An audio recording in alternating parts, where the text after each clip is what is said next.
সবাই যখন বলছে ডিউরেবিলিটি এই ফোনের সবথেকে বড় স্ট্রং পয়েন্ট, বাট আমার মতে ডিউরেবিলিটির সাথে সাথে অন্যান্য কনফিগারেশনও অনেক বেশি ইম্পর্টেন্ট।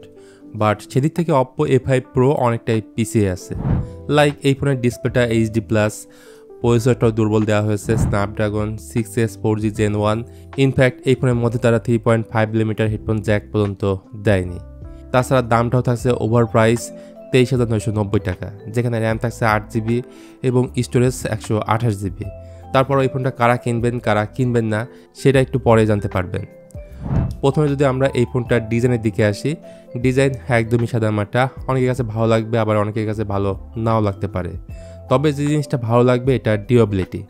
বলা হচ্ছে এটা 3তলা বিল্ডিং থেকে ফেলে দিলে তেমন কিছুই হবে না, কারণ এই ফোনের মধ্যে রয়েছে মিলিটারি স্ট্যান্ডার্ড 810 সার্টিফিকেশন। দেন এই ফোনটার মধ্যে তারা ব্যবহার করেছে IP66, IP68 অ্যান্ড IP69 এর রেটিং, যেটা পানি থেকে সম্পূর্ণ নিরাপদ থাকবে এই ফোনটা। ইভেন এই ফোন দিয়ে আন্ডার ওয়াটার ফটোগ্রাফি করতে পারবেন, যেটা আমরা এর আগে অপ্পো Reno 13F দেখেছিলাম। আরেকটা ব্যাপার, এই ফোনের ডিসপ্লেতে ফ্ল্যাগশিপ গ্রেড ডিসপ্লে ব্যবহার করা হয়েছে, মানে অপ্পো Find X8 Proতে যে ডিসপ্লেটা ব্যবহার করা হয়েছিল সেম ডিসপ্লেটাই ব্যবহার করা হয়েছে অপ্পো A5 Proতে। তো এতক্ষণ তো শুনলেন এটা ডিউরেবিলিটি নিয়ে, বাট এই ফোনের বেশিও জায়গায় কমতি রয়েছে।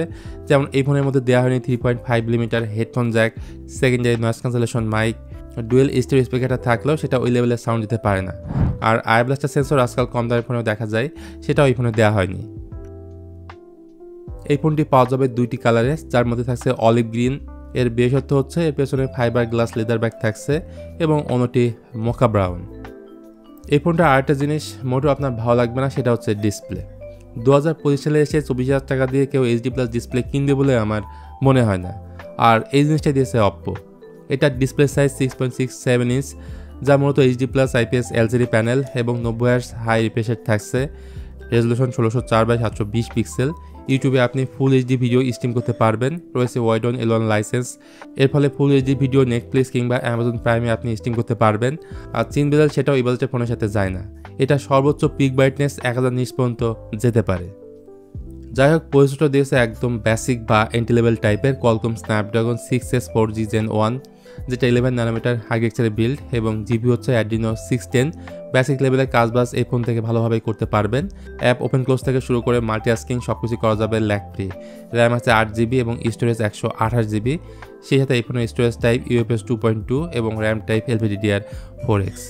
যদিও Adreno 610 গেমিংয়ের জন্য অতটা পাওয়ারফুল জিপিউ না, সো 2D টাইপের গেমগুলো খুব ভালো মতো এই ফোনে খেলতে পারবেন। আরও সহজ করে বললে স্ন্যাপড্রাগন 662 এর সাথে কম বেশি আমরা অনেকেই পরিচিত, সেটাই আর কি একটু ঘষামজা করে নাম দিয়েছে স্ন্যাপড্রাগন 6S 4G Gen 1, মানে পাবলিককে বাড়ি দেওয়ার জন্য অপ্পো অলওয়েজ সেরা। ফোনটিতে অপারেটিং সিস্টেম হিসেবে রয়েছে out of the box ColorOS 15 based on Android 15। এর ইউআইতে প্রচুর প্রি-ইনস্টল অ্যাপ দেখতে পাবেন, যেগুলো সহজে আনইনস্টল করা যায়। দেন ক্যামেরায় আসলে এর রিয়ারে রয়েছে ডুয়েল ক্যামেরা সেটআপ। প্রাইমারি ক্যামেরাটা 50 মেগাপিক্সেল, সাথে 2 মেগাপিক্সেলের ডেপথ সেন্সর এবং ফ্রন্টে 8 মেগাপিক্সেলের সেলফি ক্যামেরা রয়েছে। তো এর যে প্রাইমারি ক্যামেরা, সেটা থেকে আপনি এন্ট্রি লেভেল 10-12 টাকার ফোন থেকে যেমন ছবি পান, এই ফোনে সেই ধরনের ছবি আপনি পাবেন। সিমিলারভাবে সেলফি ক্যামেরা ছবির কোয়ালিটি মোটামুটি বলবো। ভিডিও ক্ষেত্রে এতে 1080p 30fps এ ভিডিও এডিট করতে পারবেন, যেখানে স্টেবিলিটির ভালোই অভাব করবেন। সব মিলে এটার ক্যামেরা আউটপুট নিয়ে আমি অনেকটাই হতাশ। তো এই ফোনটার ডিউরেবিলিটির পর অপ্পো যেটা ভালো দিয়েছে চার্জিং প্লাস ব্যাটারি ব্যাকআপ। এতে আছে 5800 mAh সিলিকন কার্বন ব্যাটারি, যাকে চার্জ করার জন্য ফোনের বক্সে দেওয়া হয়েছে 45 ওয়াটের একটা ফাস্ট চার্জার। ওভারঅল সব কিছু মিলিয়ে আপনার কাছে যদি প্রচুর টাকা থাকে এবং আপনি যদি একজন অপ্পো ফ্যান হয়ে থাকেন, তাহলে 24,000 টাকা দিয়ে এই ফোনটা আপনি কিনতে পারেন। আদারওয়াইজ এর থেকে কম দাম দিয়ে মার্কেটে অনেক ভালো ফোন অ্যাভেলেবেল পাবেন। টেকনো Camon 30, স্যামসাং M35 বা নাথিং এর সাব ব্র্যান্ড CMA-Phone 1। বাকিটা আপনার চয়েস, আপনি কোনটা কিনবেন। আজকের ভিডিওটা আর বড় করছি না, অপ্পো A5 Pro নিয়ে আমার এক্সপ্রেশন আপনাদের সাথে শেয়ার করলাম, এবং এই ফোনের ফিচারগুলো আপনাদের কাছে কেমন মনে হয়েছে সেটা অবশ্যই জানাবেন কমেন্ট করে। ভিডিওটি ভালো লাগলে please hit the like button, share করতে পারেন আপনার বন্ধুদের সঙ্গে।